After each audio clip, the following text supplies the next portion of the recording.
Hi guys, welcome back. Let's do the revealed preference assignment. Now I'm hoping कि ये वाली assignment आपसे अच्छे से हो गई होगी and I know that you would be saying कि I say this about the every assignment but I feel that the videos if you do really well then assignment में आपको किसी भी chapter की problem नहीं आनी चाहिए. At least अभी तक तो नहीं आनी चाहिए. बाद की जो assignments है उसमें देखते हैं क्या होता है. But so far I feel you should not be facing a problem. Let's do the first question. A के दो goods हैं x1 x2. Prices are 4, 6. He consumes 6, 6.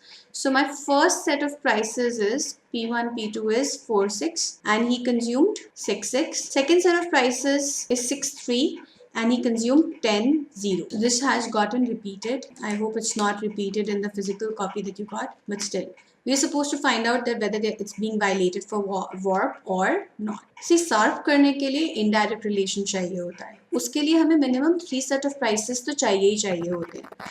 तो 2 set of prices में हम सिर्फ warp ही कर सकते हैं. So I have bundle X, Y, prices set 1, 2. First set of prices, first bundle, 4 into 6, 24. Plus 6 into 6 is 36. 6, 4, 10, 16. First bundle, second set of prices, 6 into 6 is 36 plus 18, 45. I'm making you do the calculation on the graph so that you can cross check where you went wrong. 1, 2, you know how the calculation is done. So second bundle, first set of prices, 40. 10 into 4 is 40 plus 0 into 6. And second bundle, second set of prices is 60. The consumption is happening right here. So at the first set of prices, when he's buying a X, is Y affordable? Yes. But he's still buying a X, that means X is preferred to Y. At the second set of prices, he's buying a Y. Is X affordable? Yes. But he's buying a Y, can I write Y is preferred to X? These two things simultaneously, whenever they happen, it means that there's a violation or what? Simple. Let's do the next one. X1, X2 is 4. So P1 is 4 rupees per unit. P2 is 4 rupees per unit. So P1, P2 is 4 and 4. He has an income of 60 and consumes a bundle of 4, 6 with an income of 60. Mr. D also consumes the same goods, but the prices for him are half, 2, and he has an income of 15. Very interesting question. Mr. C and D have the same taste. Who will be better off? Same taste है ना. Let's assume कि हमारे पास एक ही person है. I will have bundles here and prices here. Bundles are X, Y. Prices are 1, 2. So the first bundle at first set of prices is 4 into 4 is 16 plus 6 for the 24. The total is, this is not 40, 60, this is 40, sorry, this income is 40. 6, 4, 10, 40. 40 ही आना था क्योंकि हमें given भी है, this is 40. This bundle is not given to us, so we don't know this. But we know that this is 15. We know that this is 15 and we also can find out this. 4 into half is 2 plus 6 into 2 is 12, which means this is 14. So when he is buying this, is this affordable? Yes. When Mr. D is buying a bundle Y, X is affordable, which means that Mr. D prefers Y to X. If Mr. D prefers Y to X, that means C also prefers Y to X, but he's ending up buying a X. That means वो Y नहीं खरीद पा रहा है. तो अगर वो Y नहीं खरीद पा रहा है, तो Y must not be affordable. Then who is better off? Mr. D is better off क्योंकि D Y afford कर पा रही है. So who will be better off? D is better off. Why? I just explained.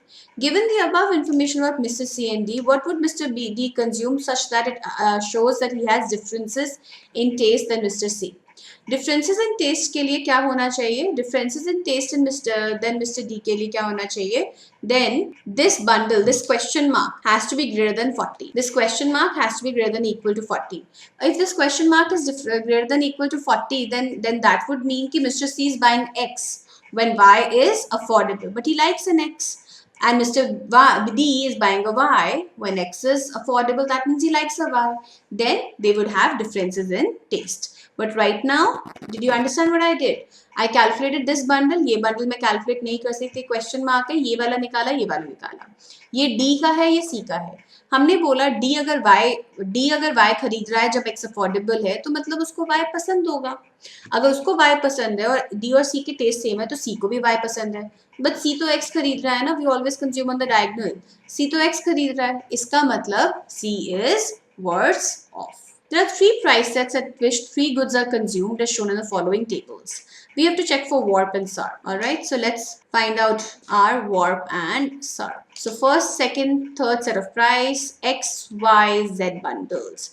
So first bundle at first set of prices is 2 into 1 is 2 plus 2 into 1 is 2 plus 8 to the 8 to 24, 24, 25, 26, 27, 28. First bundle at second set of prices 4 to the 8 plus 1 plus again 24.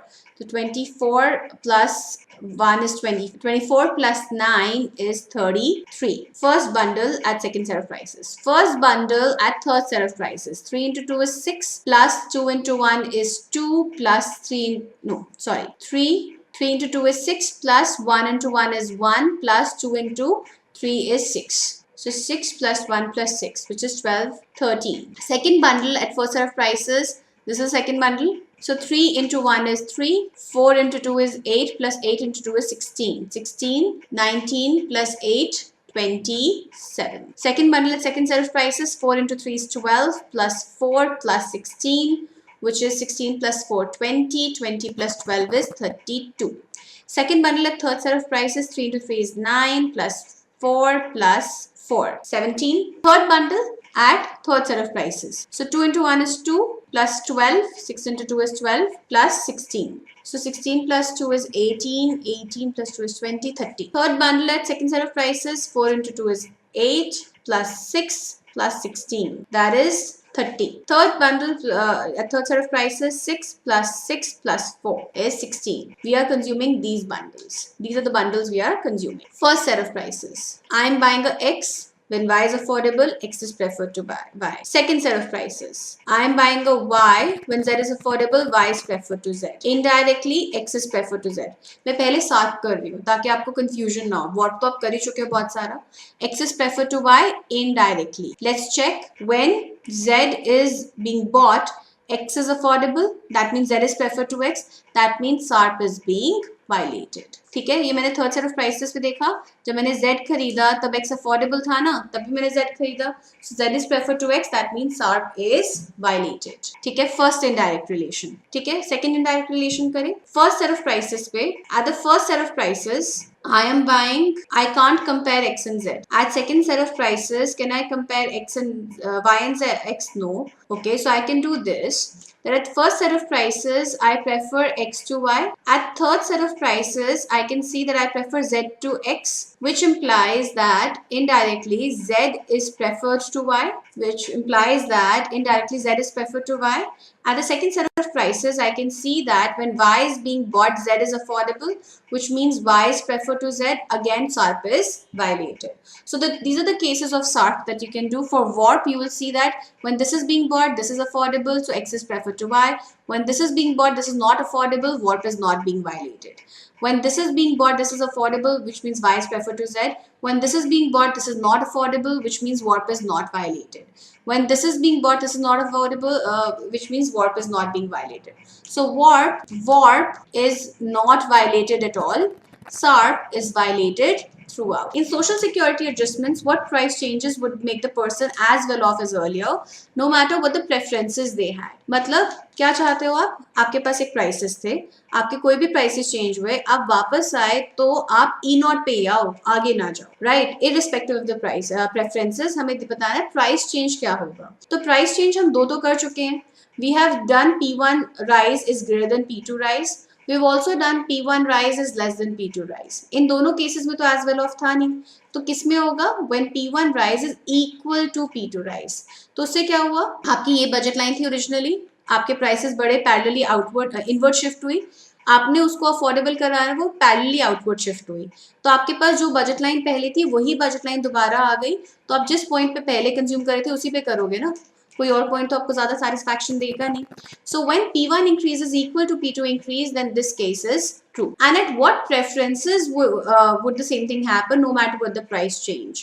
The preferences should be perfect complements. So you know, now that I've told you it's perfect complements, आप उसको backtrack करके logic लगाओगे ना, आपको पता लगेगा कि answer correct है. perfect complements क्यों? क्योंकि perfect complements में हमारे पास ICs जो होते हैं वो L shape होते हैं. तो अगर वो एल शेप आईसी है और वो ऐसे आएगा भी तो वो एल शेप ही रहेगा ना, कहीं और तो वो बन नहीं सकता। इसीलिए हमारे पास social security adjustment में what preferences would make the consumer as well off as earlier, not better off, not worse off. It will be perfect complements, right? So I hope the assignment is clear. Next chapter onwards, guys, we are doing something very important. We are doing Slutsky. Slutsky is the single most important concept of unit 1. Slutsky नहीं आता है तो endowment नहीं आएगा, endowment नहीं आता है तो intertemporal नहीं आएगा, and it's like a domino effect really. So Slutsky is really important, और Slutsky को अच्छे से समझने के लिए जो भी चीज़ें अभी तक हमने करी है, जितने भी चैप्टर्स में हमें करी है, बहुत अच्छे से आनी चाहिए. So actually right now the point that we are at, हमने 1/3 सिलेबस अपना पूरा कर लिया है. So please go through it again, अच्छे से करो ताकि आपको अच्छे से समझ में आए और आप उसको आगे कर पाओ. 1/3 सिलेबस पूरा करने का मतलब ये नहीं है कि बाकी कोर्स में आपको उतना ही टाइम लगेगा जितना अभी लगा था. इससे ज़्यादा टाइम लगेगा, क्योंकि ये वाला जो अभी आपने पोर्शन किया वो सबसे ज़्यादा ईजी था. It was the simplest thing possible. So that is why for the next 1/3 you will take at least double the time, and for the 1/3 after that again double the time. So please, make sure that you do your videos accordingly and you give that much time to micro. All right, thank you.